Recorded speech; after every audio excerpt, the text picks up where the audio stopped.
Smart Stratégie vous est présenté par Circle, powered by Square.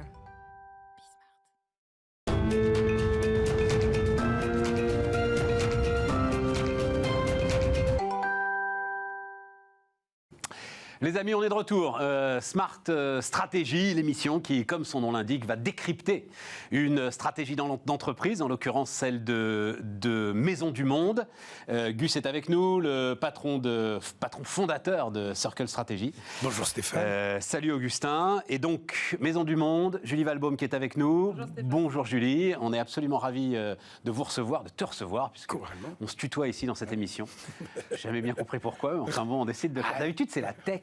C'est dans la tech d'habitude qu'on se tutoie. Il n'y a pas de tech dans Maisons du Monde. Tiens, démarrons avec ça.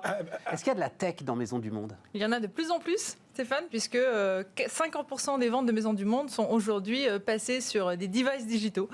Donc 25% ah oui, d'accord. De la domotique, ce genre de trucs-là, vous n'avez pas encore. Ah, la maison connectée. On n'y est pas encore. On commence avec des branchements USB sur certains de nos meubles, mais on n'y est pas encore. Vous n'y êtes pas encore. Top. Non, mais juste un petit... mais je ne savais pas, moi, ça. Il y a des branchements USB sur les meubles. Des petits... Donc, ça veut dire qu'il faut brancher le meuble, en fait. Non, en fait, tu as des petites prises USB, en fait, sur le canapé. D'accord, mais la prise USB, pour qu'il y ait de l'énergie sur la prise USB, ça veut dire qu'il faut brancher le meuble. Après, c'est caché. Voilà, tout est caché. Mais il faut quand même brancher le meuble. Complètement. Chérie, est-ce que tu as branché le canapé ? T'as branché le canapé ou pas ? C'est quand même le nouveau truc.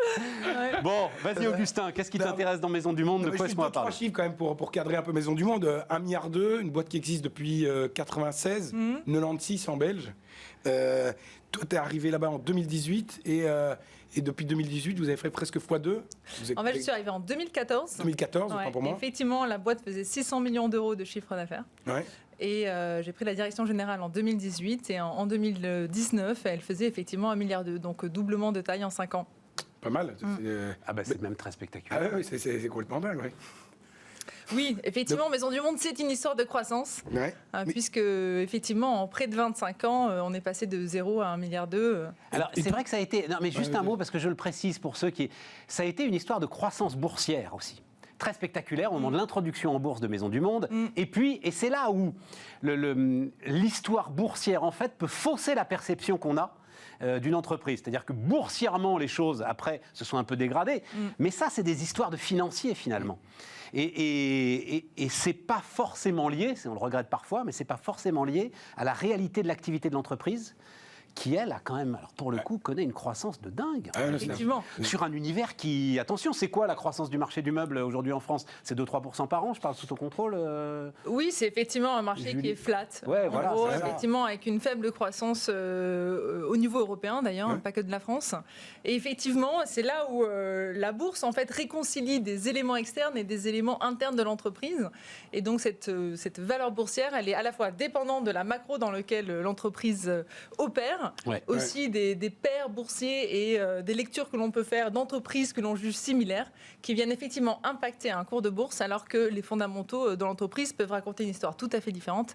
Et effectivement, encore en 2019, après les Gilets jaunes et pendant la réforme des retraites, Maisons du Monde a encore cru de 10%, avec 12% de rentabilité. Mais du coup, la première question, c'est quoi la recette ? Parce qu'en gros, des boîtes de meubles, trouver le facteur différenciant, bon, déjà, tu as des espèces de mastodontes à la Ikea, et puis après, tu as toutes de petites chaînes locales qui existent.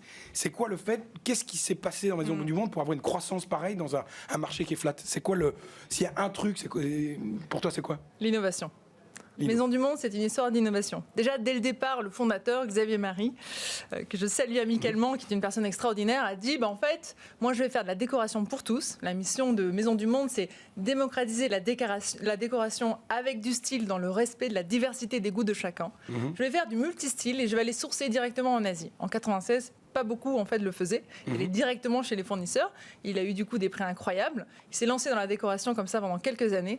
Après ici c'est super, ça marche très bien en France. Je pars à l'international en 2003. Là aussi, peu d'entreprises sont européennes. Tu l'as dit, la concurrence est très locale dans le meuble et la décoration. Donc aujourd'hui avec Ikea, on est les deux entreprises avec une vraie empreinte européenne. En 2006, il a dit la décoration, c'est bien, on va aussi faire du meuble. Et des entreprises qui font de la déco et du meuble, il n'y en a pas tant que ça. Et dans les dernières années, effectivement, on a bien accéléré l'omnicanal. C'était ma mission quand j'ai rejoint Maison du Monde en 2014, d'accélérer l'omnicanal. Le web faisait 90 millions, il en fait 300 aujourd'hui. Et c'est 25% du chiffre d'affaires du groupe. Donc c'est effectivement une histoire d'innovation qui continue, puisque l'année dernière, on a ouvert notre premier hôtel. Innovation, moi, dans ce que tu viens de me raconter, je vois de la... sentir le marché, mais je vois pas vraiment d'innovation. Enfin, il n'y a pas eu d'innovation sur le design, sur la fabrication, sur C'est de l'inno, de la manière de le faire. sourcing.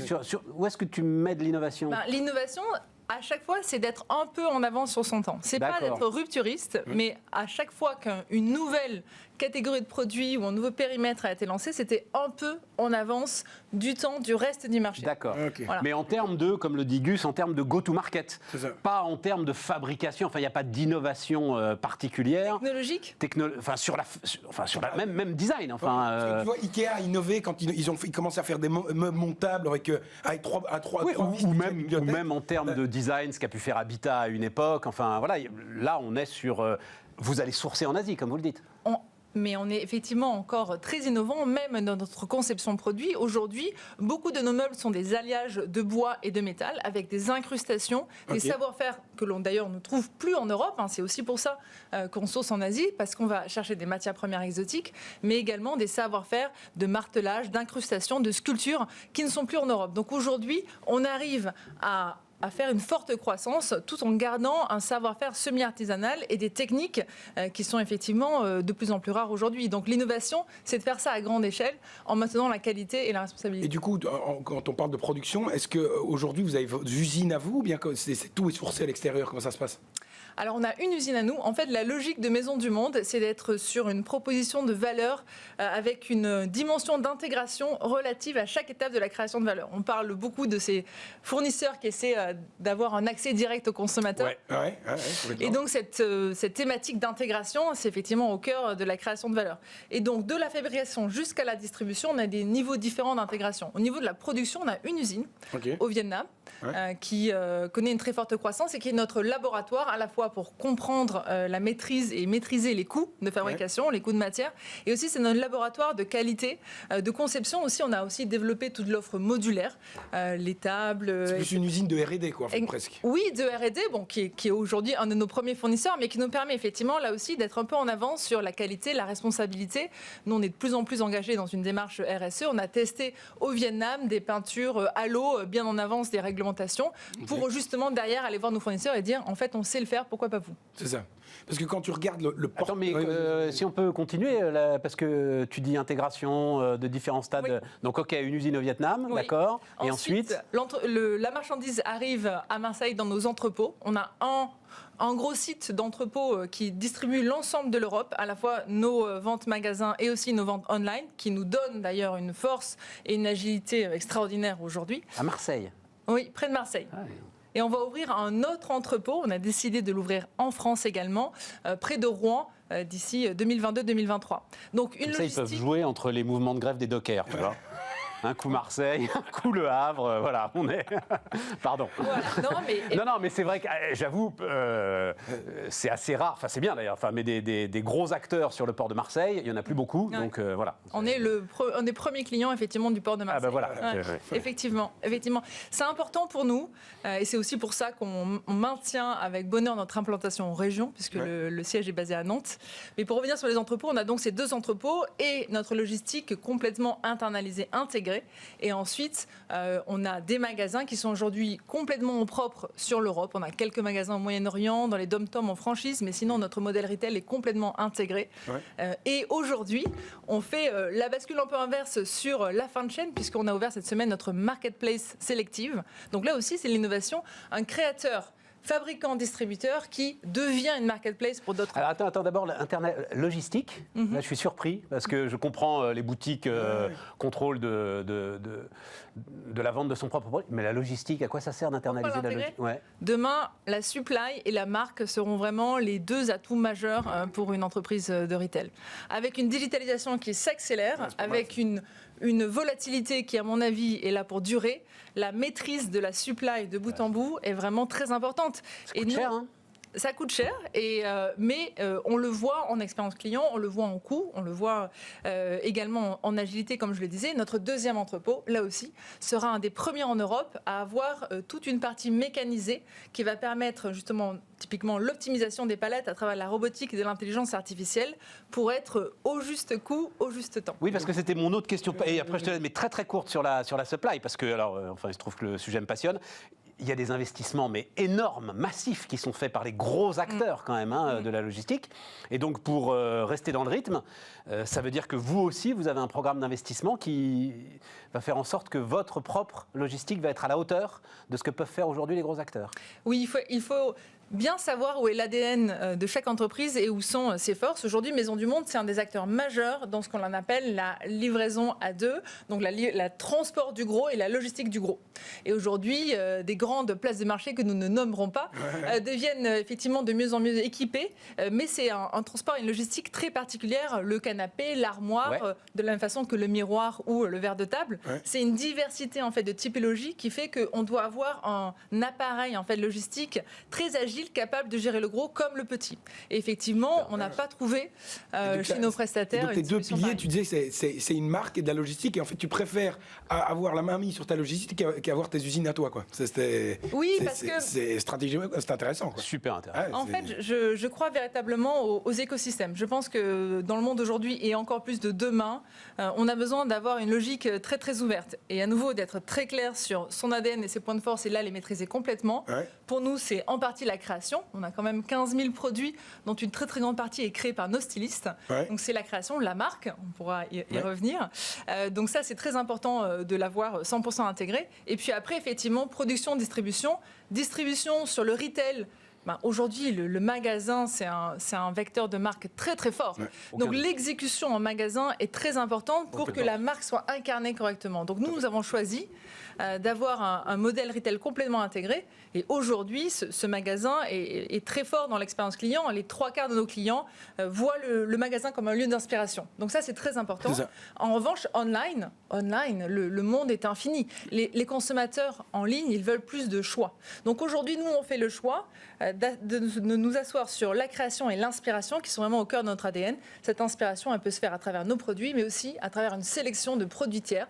Donc on va chercher partout en Europe. Là, on a plus de 200 marques qui nous ont rejoints déjà, partout en Europe, des petites marques, des moyennes marques de meubles et de déco qui viennent apporter ce choix infini sans qu'on ait à le produire et à l'approvisionner. Parce que justement, je lis un truc l'autre jour sur le fait que vous avez augmenté le nombre de références de manière assez incroyable. Il n'y a pas un risque, parce qu'il y en a d'autres dans le secteur qui ont justement, en temps de crise, en train d'essayer de réduire les SKU, comme on dit, donc les références. Ça ne vous fait pas peur d'avoir... parce qu'au final, avoir autant de références, il y a des coûts là derrière qui sont faramineux. Tu arrives à gérer ça ? Je partage la problématique et c'est justement notre réponse. Puisque aujourd'hui, on a 15 000 références qui sont nos créations. Et donc ça, c'est très bien. Et effectivement, pour répondre à ce besoin croissant de choix des consommateurs, on va pas passer de 15 000 à 100 000. Ça n'a pas de sens, ni économique, ni RSE.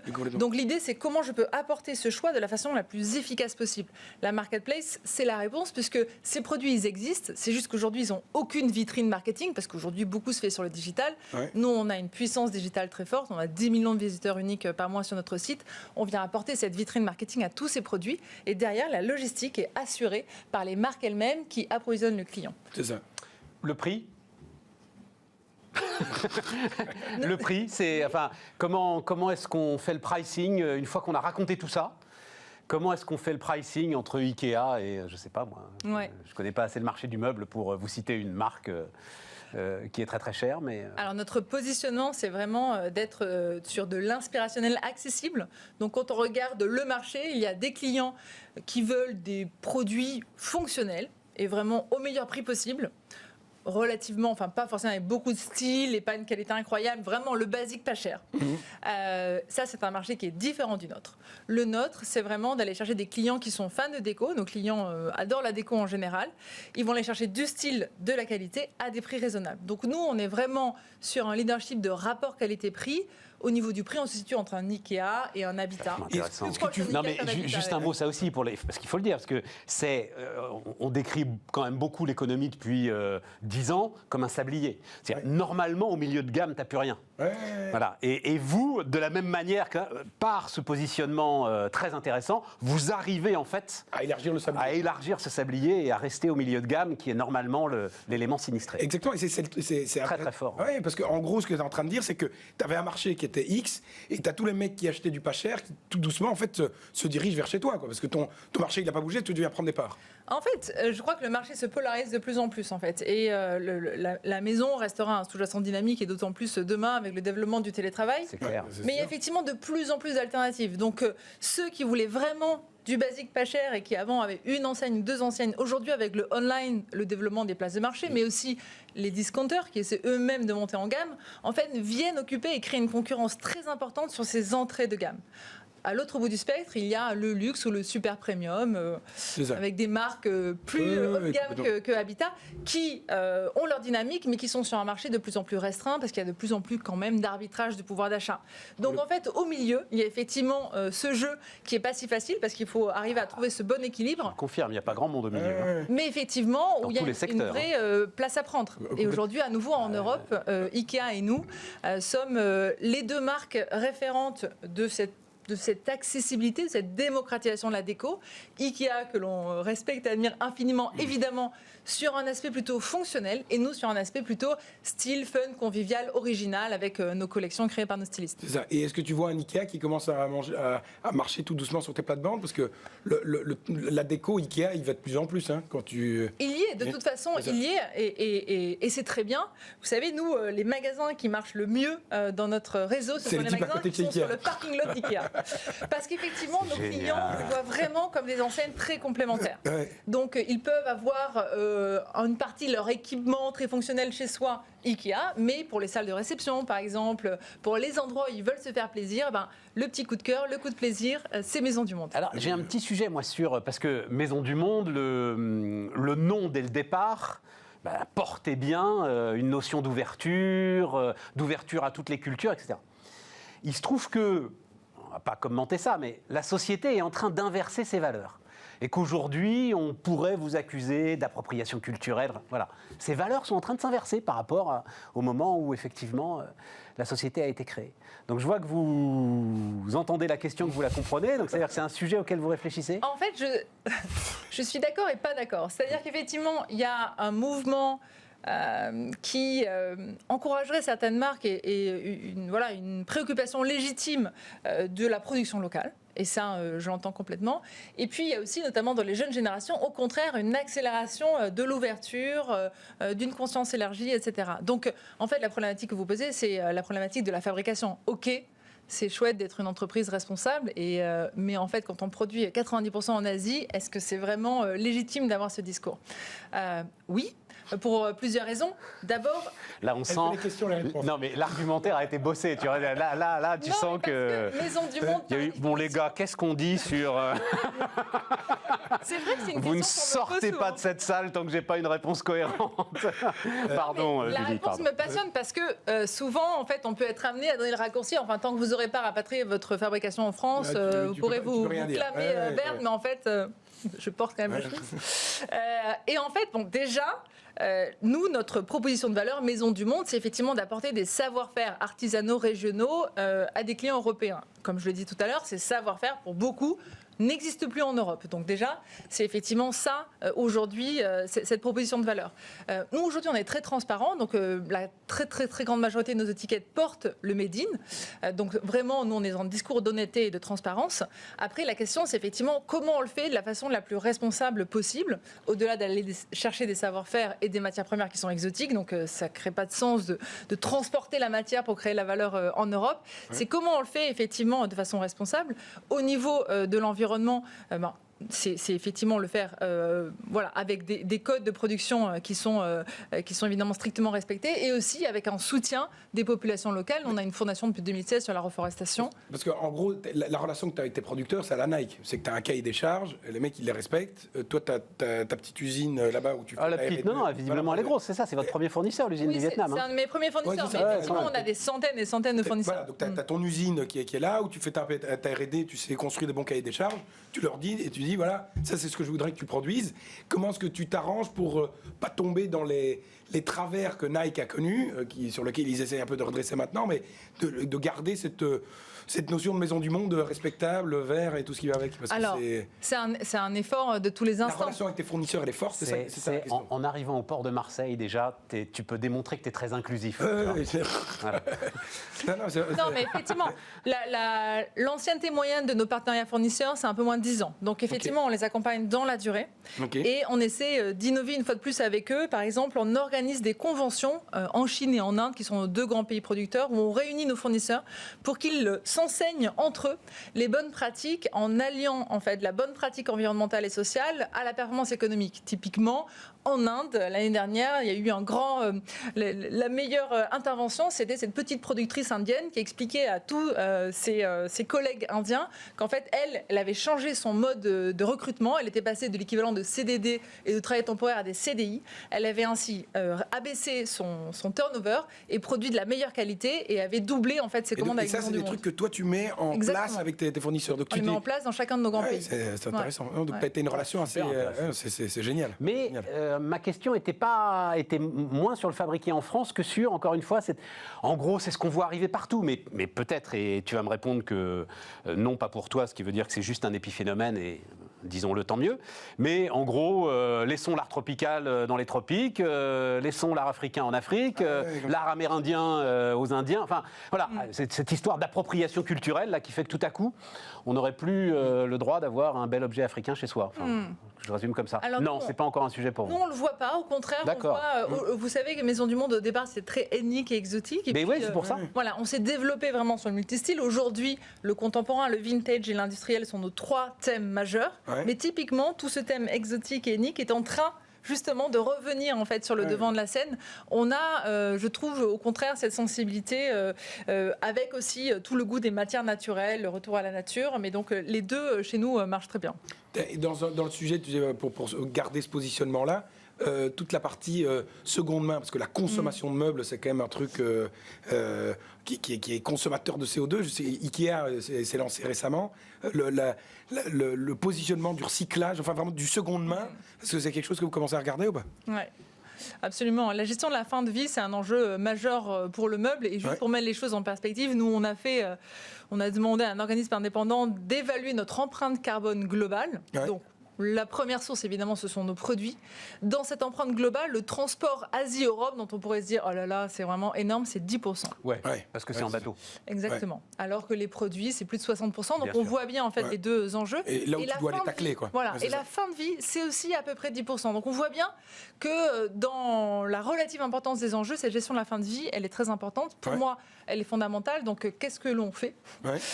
D'abord, on essaie d'allonger la durée de vie des produits. Avec la réparabilité, on a, et ça aussi je pense que peu d'enseignes l'ont, on a un atelier d'ébénisterie, on a 30 personnes avec des vrais ébénistes, des artisans peintres dans nos entrepôts qui réparent les produits. On a réparé près de 15 000 produits l'année dernière, on a fait plus 30% par rapport à l'année d'avant pour justement réparer les produits et les remettre en circuit de distribution. Donc ça c'est le premier... C'est-à-dire quoi ? Tu vas chercher le meuble du type qui a plus envie de ton meuble et que tu le répares, ou comment est-ce que ça se passe ? C'est tous les arrivages d'Asie ainsi que les retours clients. Donc au lieu de les passer à la benne, du coup on les répare et on les remet en circuit de vente. Deuxième gros sujet, c'est l'économie sociale et solidaire. Maison du Monde est le premier partenaire d'Emmaüs en France. On donne 40 000 produits par an pour toutes les filières d'Emmaüs. Pour justement... Oui, mais alors là, il me faut une heure de pourcentage, parce que 40 000 produits, 10 000 produits, je ne sais pas ce que ça représente. Ça représente quel pourcentage de ta production ? C'est beaucoup. C'est plusieurs millions d'euros de dons chaque année à Emmaüs. Donc c'est effectivement et on est le premier partenaire. Aujourd'hui, on essaie d'augmenter leur capacité d'absorption parce que effectivement, on a encore des produits en bout de chaîne qui n'arrivent pas à trouver justement une issue dans l'économie sociale et solidaire. Et donc on réfléchit effectivement à ce que tu disais sur la circularité. Ça, c'est une solution pour allonger le temps de vie. Donc c'est une chose. Une fois que l'objet il a plus de vie, parce qu'il y a une série de secteurs qui disent bon maintenant je te mets ton truc et je vais m'occuper, je vais aller récupérer ton lave-vaisselle et je vais me charger du recyclage du truc. Ouais. Est-ce que vous commencez à vraiment regarder le tout bout de la chaîne? Oui, alors notre filière est assez structurée puisque depuis quelques années il y a eu la mise en place d'écomobilier. Donc nous on est participants évidemment d'écomobilier, donc ce recyclage est quand même de mieux en mieux structuré. Et dans les pistes effectivement que l'on étudie, c'est notamment la reprise effectivement meubles chez nos clients, que ce soit nos meubles d'ailleurs ou les meubles d'autres acteurs, pour effectivement les faire rentrer dans ce circuit organisé. Bon, il nous reste 3 minutes là. Ouais. Donc ta question rituelle, qu'est-ce qui fait que... Exactement. Qu'est-ce qui fait qu'en gros tu seras encore là dans 10 ans? Alors pas toi, parce que toi c'est sûr. Oh bah si, dans 10 ans. Oui. La question ne se pose pas. Mais qu'est-ce qui fait que Maisons du Monde va continuer à faire sa croissance comme elle est en train de le faire, qu'elle va continuer à exister malgré un marché flat et des acteurs qu'on connaît? Bon, déjà, je pense que le marché de la maison va connaître, et tant mieux, un beau dynamisme. Je pense que le télétravail, etc. Et vous savez que Maisons du Monde, c'est du B2C, mais aussi du B2B. Donc, on investit de plus en plus aussi la sphère des bureaux. On a lancé aussi notre premier hôtel Maison du Monde, donc voilà. Ça c'est intéressant. Ça. Des secteurs en fait qui se développent, donc un sous-jacent qui reste quand même dynamique, une entreprise qui ne cesse de se réinventer. Je l'ai dit avec de l'innovation, Rinov. On n'a pas parlé de Rinov, mais on se développe de plus en plus dans les services. Donc après les produits et les services, Rinov c'est une start-up qu'on a acquise l'année dernière et qui fait de la décoration d'intérieur professionnel. C'est des pros qui font ça à partir de 99 € la pièce. Donc là aussi, c'est la démocratisation de la décoration. Mais avec vos produits. Avec nos produits et les produits de la marketplace. Et les produits de la marketplace, voilà. D'accord. Donc effectivement, on est maintenant dans une proposition intégrée pour être le one-stop shop européen. C'est une nouvelle RTM, c'est une nouvelle route to market. Tu vas aller chercher ton consommateur à un autre endroit. Au lieu d'attendre qu'il vienne chez toi, tu vas lui dire, je vais aller te chercher au moment où tu as le besoin. Quoi. On va les chercher là où ils veulent. Vous savez, la déco, c'est hyper génial. Intimidant pour plein de gens. On dit, je vais redécorer chez moi, mais je sais pas, les alliances de couleurs, et puis j'ai pas le temps, et puis j'ai la flemme. Donc là, on leur propose une prestation de déco d'intérieur professionnel, 99 € la pièce. 100% digital, donc après on rend ça hyper ludique, on va pouvoir swiper les produits. Ok, j'adore la planche, mais en fait le canapé jaune, je suis pas sûre, j'aimerais bien un canapé bleu, je vais prendre chez M&M ou la marketplace des différents produits pour vraiment avoir la planche déco de mes rêves qui aura été construite en fonction de mon budget que j'aurais décrété en avant à travers un questionnaire. Et ensuite, évidemment, tout est cliquable dans le panier, hop, commandé, livré par Maisons du Monde ou ses amis. Juste les critères, la marketplace, c'est quoi les critères pour être hébergé sur la marketplace Maisons du Monde? C'est les valeurs de Maisons du Monde, donc c'est style, rapport qualité-prix. Ça, c'est vraiment très important. Aussi, durabilité. On est un des premiers à avoir mis dans notre charte des exigences RSE. Donc ça, c'est vraiment très important. Et puis après, c'est le marché, effectivement, qui met en avant les produits qui sont les meilleurs. Et c'est votre logistique qui s'occupe de ceux qui sont sur la marketplace? Aujourd'hui, ce sont les marques qui font la livraison directement aux clients. Mais quand je disais pourquoi Maisons du Monde en 10 ans, parce que Maisons du Monde se réinvente sur plein de dimensions et aussi là-dessus, c'est-à-dire du produit au service, service vers le consommateur à travers la prestation de déco d'intérieur, service auprès des marques à travers notamment la logistique et la data. Génial. Pas mal, hein? C'est intéressant. On peut en dire en 26 minutes. On ne sent pas le temps passer. Merci Julie, merci beaucoup. Non, et puis j'ai beaucoup aimé aussi au début ce petit cours d'économie boursière que vous avez fait, qui est très important pour ceux qui placent leur argent. C'est-à-dire qu'il faut regarder le secteur dans lequel vous êtes. Ouais. Et vous pouvez avoir une boîte, mais extraordinaire, si elle est dans un secteur plombé, les analystes ne la voient pas. Ouais. Voilà. Et ça va encore plus se développer avec les ETF. Mais oui, et puis les histoires se rejoignent, j'espère. Oui, voilà. Et puis à la limite, c'est que de la valeur boursière, donc c'est pas très grave. Merci Julie. Merci Stéphane, merci Gus. Merci Julie. On se retrouve la semaine prochaine avec Saint-Gobain, je crois. Exactement. On sera pas très loin d'ailleurs. On sera pas très loin de. Non, complètement. Pas très loin de Maisons du Monde. Voilà. Les amis, on se retrouve la semaine prochaine. Smart Stratégie vous est présenté par Square.